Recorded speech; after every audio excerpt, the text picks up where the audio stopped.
Hai guys, salam sehat.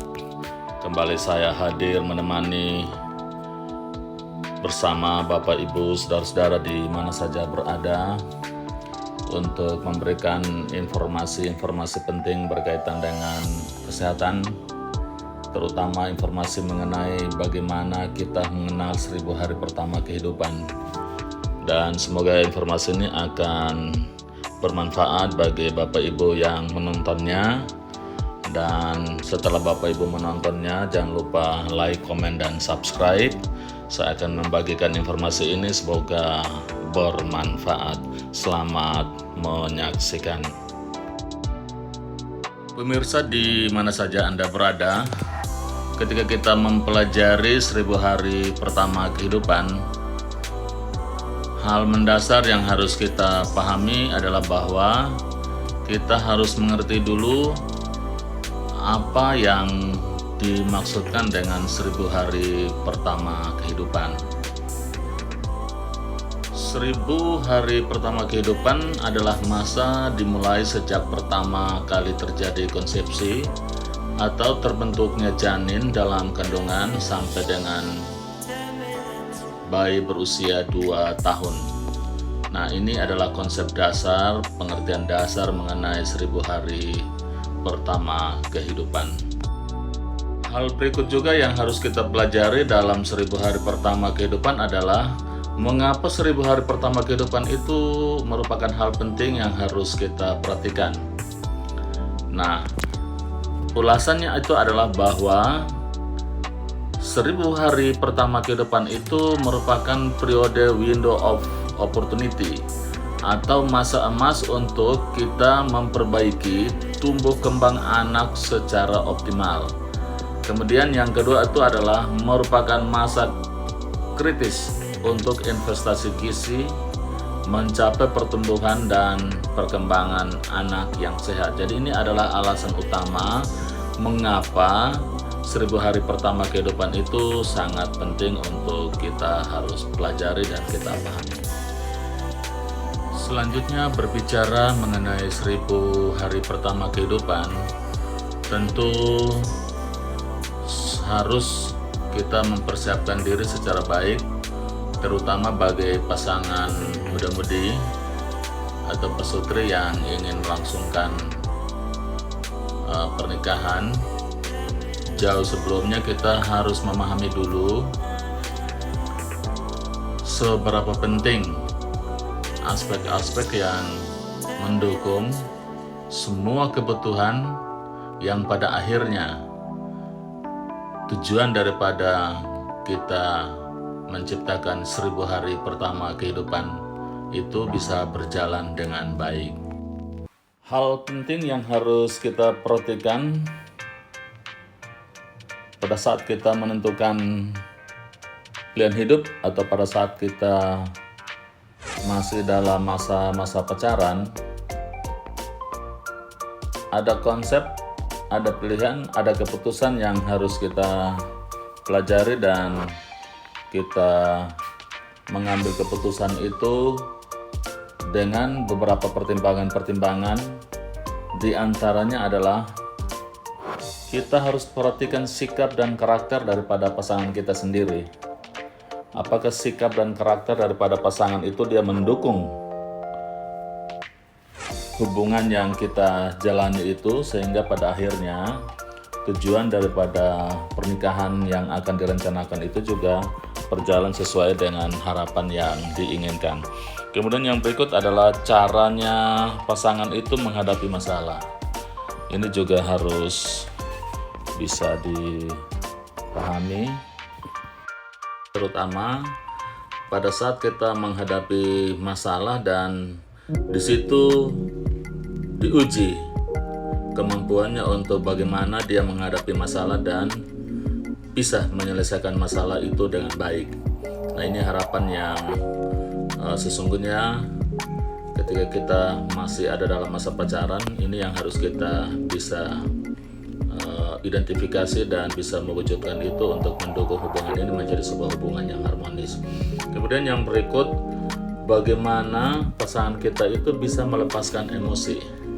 Pada saat dia menghadapi masalah, di situ juga kita bisa menguji kecerdasan emosionalnya untuk menghadapi sebuah masalah dan kemudian bisa memutuskan untuk menyelesaikan masalah itu dan baik.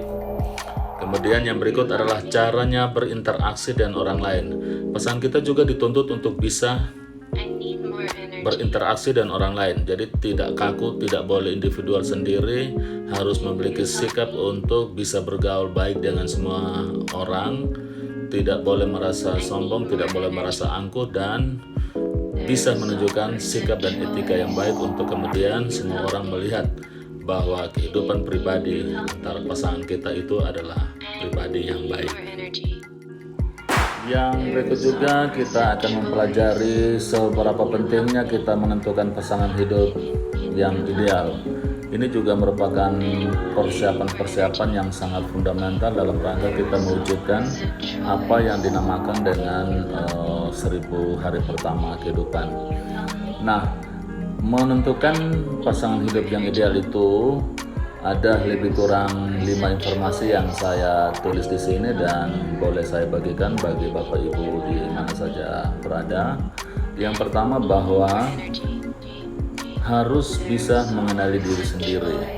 Mengenali diri sendiri itu adalah sebuah proses yang harus dilakukan oleh pribadi yang bersangkutan, bahwa dia mampu menunjukkan kepercayaan diri untuk siap menghadapi atau siap untuk mempersiapkan segala sesuatu yang berhubungan dengan 1000 hari pertama kehidupan. Kemudian yang berikut adalah usahakan dua pasangan yang sudah menjalin hubungan itu memiliki iman yang sama. Ini akan sangat membantu jika dalam urusan-urusan berkaitan dan ibadah dan urusan-urusan keagamaan lainnya ini memiliki satu pemahaman persepsi yang baik, karena tidak berbeda iman atau keyakinan yang dimilikinya. Kemudian yang berikut, harus bisa dapatkan pasangan yang memiliki karakter yang baik. Ini tujuan yang sangat mulia, tujuan yang semua orang ingin ketika pacaran itu diwujudkan, kemudian masuk ke jenjang pernikahan. Tentu dari kedua pasangan yang menjalin hubungan itu memiliki harapan yang sama bahwa harus bisa memiliki karakter yang baik. Kemudian yang berikut itu adalah selalu merasa nyaman bersamanya. Jadi antara kedua pasangan yang menjalani hubungan itu harus bisa merasa nyaman. Ketika perasaan nyaman itu tidak bisa diwujudkan dan tidak bisa dilaksanakan sepanjang hubungan itu berjalan, maka ini akan sangat mengganggu keeratan maupun keharmonisan hubungan itu. Kemudian yang berikut, kedua pasangan itu juga dituntut untuk bisa memiliki akhlak yang baik. Akhlak yang baik ini sangat diharapkan baik secara pribadi maupun keluarga dan masyarakat, bahwa semua pasangan yang menjalin hubungan itu harus berakhlak yang baik. Kemudian yang berikut, status sosial harus sama. Artinya ini kenapa status sosial harus sama? Karena supaya nanti bisa mencegah atau meminimalisir perasaan-perasaan kecemburuan sosial. Kemudian ada perasaan yang muncul di situ bahwa status sosial itu menunjukkan derajat atau strata dalam hubungan itu, antara yang satu tuh lebih tinggi dengan yang satunya. Semuanya harus sama supaya ada keseimbangan di dalam menjalankan hubungan itu. Kemudian yang terakhir itu harus memiliki kecerdasan dalam berkomunikasi. Kecerdasan dalam berkomunikasi itu juga tentunya harapannya adalah bahwa kedua pasangan yang menjalin hubungan itu juga memiliki sikap yang baik, santun di dalam hal komunikasi. Yang berikut 3 hal penting bagi pasangan suami istri untuk mempersiapkan 1000 hari pertama kehidupan ditinjau dari sudut pandang kesehatan masyarakat adalah bahwa yang pertama, kedua pasangan itu harus melakukan persiapan fisik yang baik. Kemudian yang kedua, menjaga kesehatan jiwa bersama pasangannya. Kemudian yang ketiga, melakukan vaksinasi. Nah, kita lihat pertama persiapan fisik. Persiapan fisik yang dimaksudkan di sini adalah melakukan pemeriksaan terhadap tanda-tanda vital, kemudian pemeriksaan terhadap status gizi, pemeriksaan darah rutin, dan pemeriksaan lain atas indikasi.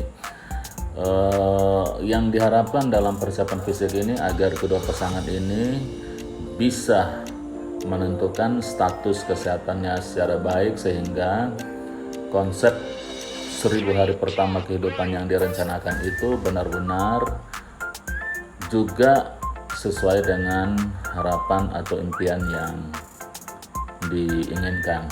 Kemudian yang berikut adalah menjaga kesehatan jiwa bersama pasangan itu antara lain perasaan sehat dan bahagia bersama. Harus sehat dan keduanya harus merasakan sukacita dan bahagia bersama. Kemudian merasa nyaman terhadap diri sendiri. Kemudian dapat menerima dan merasa nyaman berinteraksi dengan orang lain. Kemudian mampu memenuhi kebutuhan hidup, mampu menghadapi tantangan hidup, memiliki sikap positif terhadap diri dan orang lain. Nah, ini tuntutan-tuntutan yang mestinya harus bisa diwujudkan kemampuannya oleh kedua pasangan ini untuk menjaga kesehatan jiwa, raga bersama pasangannya. Kemudian tidak kalah penting lainnya itu adalah bahwa kedua pasangan itu harus melakukan vaksinasi. Vaksinasi yang dimaksudkan di sini adalah vaksinasi HPV atau Human Papillomavirus, kemudian vaksin hepatitis B, vaksin campak dan rubella, dan vaksin tetanus toksoid. Ini tujuannya adalah ingin memberikan kekebalan terhadap beberapa penyakit yang sangat menular, sangat mematikan, yang pada akhirnya itu merugikan kedua pasangan itu jika hal ini maksudnya adalah vaksinasi ini tidak dilakukan dengan baik sesuai dengan aturan-aturan yang sudah ditentukan khususnya bagi kedua pasangan suami istri. Yang berikut adalah persiapan pranikah. Yang menjadi pertanyaan, siapa saja yang terlibat dalam persiapan pranikah bagi kedua pasangan yang ingin melangsungkan pernikahan yang telah direncanakannya. Itu yang pertama, bahwa ada calon pengantin laki-laki dan perempuan, ada orang tua dan keluarga, ada pendeta dan pembina warga gereja, dalam hal ini bertindak untuk melakukan pastoral, dan ada pemerintah, ada dinas kependudukan dan pencatatan sipil, ada lurah setempat. Nah, keempat komponen penting ini terlibat secara langsung untuk mendukung semua proses pranikah ini agar bisa disiapkan dan berjalan dengan baik. Satu contoh kasus ketika ini tidak disiapkan dengan baik, maka akan mengganggu keberlangsungan apa yang sudah direncanakan untuk menuju ke hari perkawinan. Itu yang pertama, bahwa ketika calon pengantin tidak mendapat restu dari orang tua misalnya, nah hal ini juga akan mengganggu konsentrasi maupun keharmonisan yang bakal terjadi, karena dukungan orang tua itu juga sangat penting untuk memberikan restu kepada calon pengantin. Kemudian yang berikut itu ada dukungan juga dari pemerintah setempat untuk memberikan izin dengan beberapa aturan yang sudah sesuai dengan aturan perundangan, khususnya undang-undang perkawinan. Kemudian ada pastoral gereja. Jadi semua calon pengantin ini juga akan disiapkan oleh gereja juga, dan pada akhirnya juga akan diberkati oleh pendeta pada saat hari perkawinan itu berlangsung.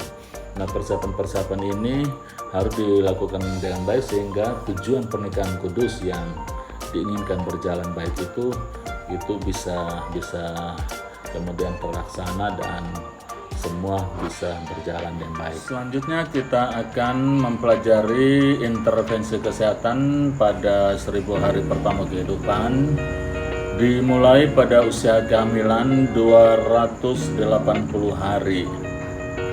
Apa saja yang akan dilaksanakan pada tahap usia kehamilan selama 280 hari?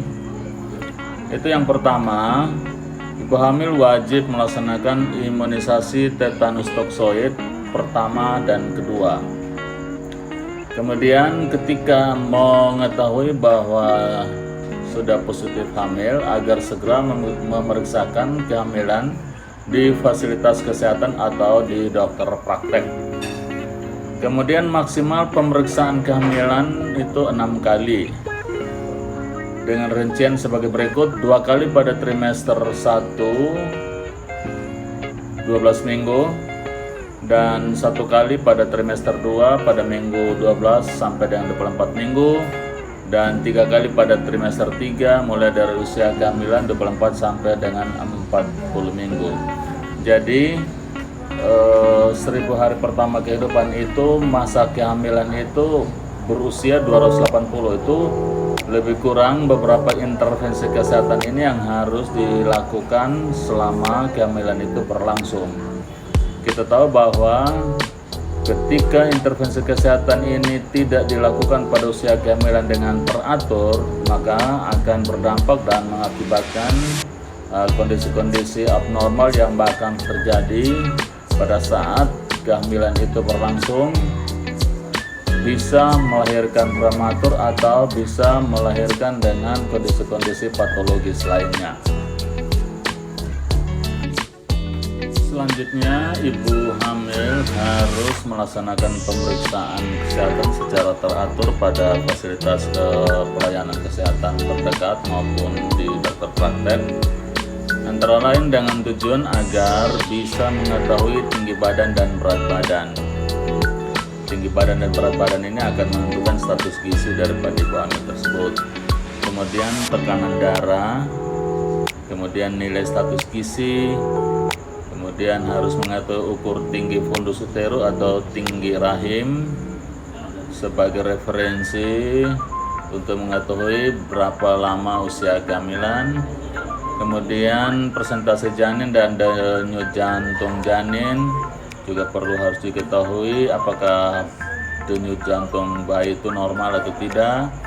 Kemudian screening status dan imunisasi, kemudian pemberian tablet tambah darah, kemudian adanya tes laboratorium untuk mengetahui misalnya hemoglobin dan lain-lain. Kemudian ketika ada kasus yang berhubungan dengan kehamilan, maka tentu ada treatment atau manajemen penata laksanaan kasus. Jadi sangat penting untuk kemudian ibu hamil ini harus memeriksakan kehamilannya secara teratur dengan frekuensi yang telah ditetapkan. Kemudian apa saja perawatan sehari-hari ibu hamil? Yang pertama, ibu hamil harus rajin konsumsi makanan gizi seimbang. Ini kenapa penting? Karena ibu hamil tidak saja hanya konsumsi makan untuk kebutuhan nutrisi terhadap perkembangan jiwa dan raganya, tetapi juga untuk perkembangan bayi yang ada di dalam kandungannya. Kemudian juga harus memperhatikan personal higiene atau kebersihan perorangan, ini juga sangat penting. Kemudian harus bisa melaksanakan manajemen istirahat yang cukup. Kemudian simulasi janin ini bisa suami istri melakukan simulasi dengan memegang perut ibu hamil tersebut untuk merangsang refleks daripada gerakan janin di dalam kandungan. Kemudian yang berikut itu boleh berhubungan selama kehamilan itu dirasakan sehat. Kemudian hindari pekerjaan berat selama kehamilan, ini penting sekali. Kemudian dilarang merokok atau alkohol. Kemudian hindari stres berlebihan, konsumsi obat berdasarkan resep dokter, dan konsultasi dokter jika ditemukan masalah kesehatan selama kehamilan. Dan yang paling penting lainnya adalah melakukan senam ibu hamil agar seluruh pergerakan tulang dan otot menjadi segar, menjadi lentur dan tidak kaku, sehingga kehamilan itu juga bisa berjalan dan baik. Kemudian intervensi kesehatan pada periode 0 sampai dengan 6 bulan atau 180 hari adalah ada 2 hal penting. Yang pertama, inisiasi untuk menyusui dini dan pemberian ASI eksklusif. Inisiasi menyusui dini di sini adalah memberikan kesempatan kepada bayi untuk menyusui sendiri dalam 1 jam pertama kelahiran. Bayi yang akan mendapatkan kolostrum yang terdapat pada tetes ASI pertama ibu yang kaya akan zat kekebalan tubuh, membantu mempercepat proses pemulihan pasca persalinan. Kemudian ASI eksklusif adalah pemberian ASI setelah lahir sampai dengan bayi berumur 6 bulan tanpa pemberian makanan lain. WHO merekomendasikan pemberian ASI eksklusif selama 6 bulan pertama dan pemberian ASI diteruskan hingga anak berusia 2 tahun untuk meningkatkan daya tahan tubuh anak. Jadi ini adalah intervensi periode pada usia 0 sampai dengan 6 bulan atau 180 hari. Intervensi kesehatan pada periode 6 sampai 8 bulan berikutnya atau 60 hari adalah sebagai berikut. Pertama, kita memperkenalkan makanan pendamping ASI dalam bentuk makanan lumat atau tekstur makanan cair dan lembut. Contoh misalnya bubur buah, bubur susu atau bubur sayuran yang dihaluskan, bubur sumsum, nasi tim saring. Kemudian ASI tetap diberikan, di mana ASI diberikan terlebih dahulu, kemudian makanan pendamping ASI. Frekuensi pemberian adalah 2-3 kali sehari makanan lumat. ASI sesering mungkin. Jumlah setiap kali makan 2-3 sendok makan penuh setiap kali makan.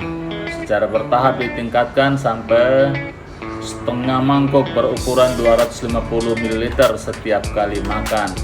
Jadi pada usia 6 sampai 8 bulan atau 60 hari berikutnya setelah 180 hari ini sudah ada makanan tambahan yang diberikan kepada bayi berusia 6 sampai 8 bulan.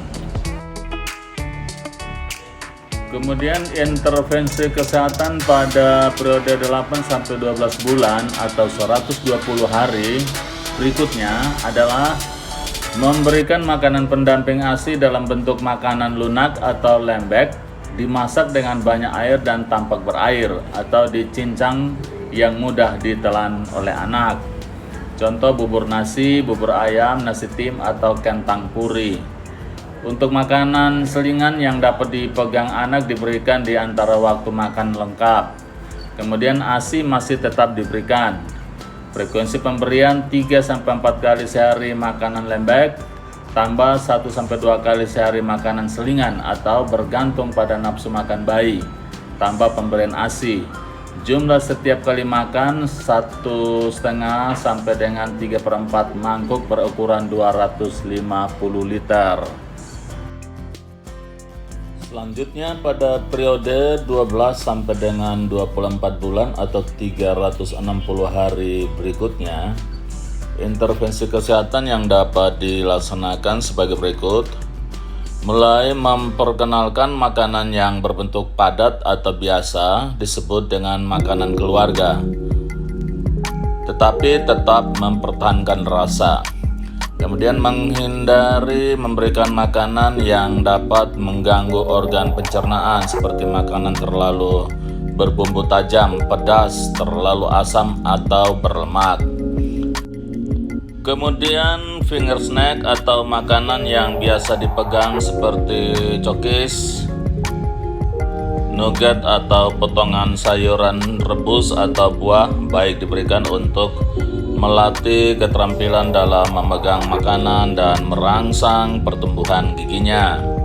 Kemudian pemberian ASI masih tetap diteruskan sampai anak berumur 2 tahun.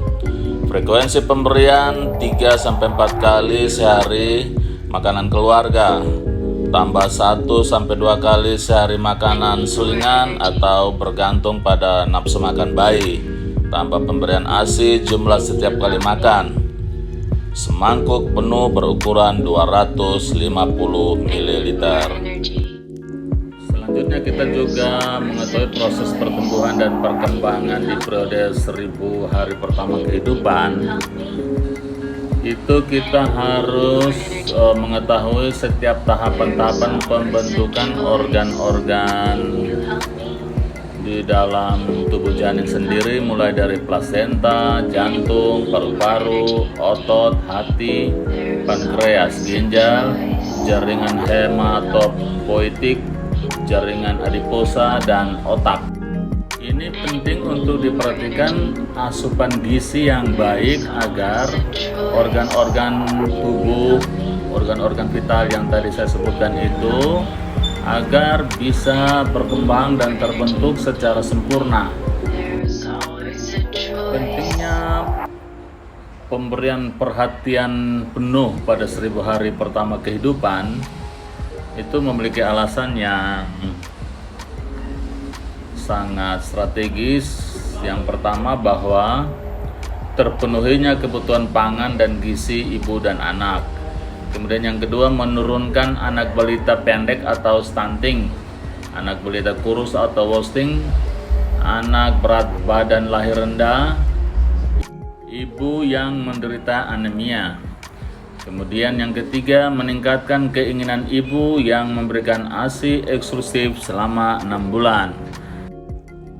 Selanjutnya kita akan mempelajari masalah kesehatan gizi apa saja pada ibu dan anak. Yang pertama, faktor lingkungan. Faktor lingkungan ini sangat berperan penting di dalam pola asuh dan perkembangan anak, dikarenakan jika lingkungan yang tidak sehat, kotor baik di dalam rumah maupun lingkungan, akan memberikan dampak sanitasi buruk buat perkembangan anak. Kemudian yang kedua adalah malnutrition. Malnutrisi ini adalah asupan gizi yang kurang atau sesuai dengan nilai-nilai gizi untuk perkembangan anak. Ini juga sangat berpengaruh pada pertumbuhan dan perkembangan anak. Kemudian yang berikut itu adalah psikologi stres. Psikologi stres ini juga sangat berperan. Jika kondisi ini dialami, maka sudah pasti pola perkembangan anak juga akan terganggu. Kemudian yang berikut itu adalah lifestyle genotoxin. Kita juga perlu mempelajari dampak jangka pendek dan jangka panjang akibat gangguan gizi pada 1000 hari pertama kehidupan. Kita lihat pertama, gangguan gizi pada masa janin dan usia dini. Untuk dampak jangka pendek, ketika perkembangan otak itu menjadi terganggu, maka kemampuan kognitif atau kecerdasan bayi itu juga akan terganggu. Kemudian pertumbuhan janin ketika tidak diasupi dengan asupan gizi yang berimbang, maka akan berdampak pada bayi itu menjadi bayi stunting atau pendek. Kemudian misalnya metabolic programmingnya itu juga mengalami gangguan, maka bisa berdampak menimbulkan penyakit hipertensi, diabetes, obesitas, penyakit jantung koroner, dan stroke. Demikian yang dapat saya sampaikan. Kiranya pengetahuan mengenai 1000 hari pertama kehidupan ini bermanfaat bagi Bapak Ibu sekalian. Dan sebelum saya menutup sesi pemberian informasi kesehatan mengenai 1000 hari pertama kehidupan, saya akan membacakan sebuah pantun. Beli mangga di pasar Oba, beli nanas di pasar Penpui. Jangan lupa berolahraga agar sehat dan bahagia menjadi milik kita. Kesehatan bukan segala-galanya, tapi tanpa kesehatan segalanya tak berarti. Demikian, terima kasih dan salam sehat semua.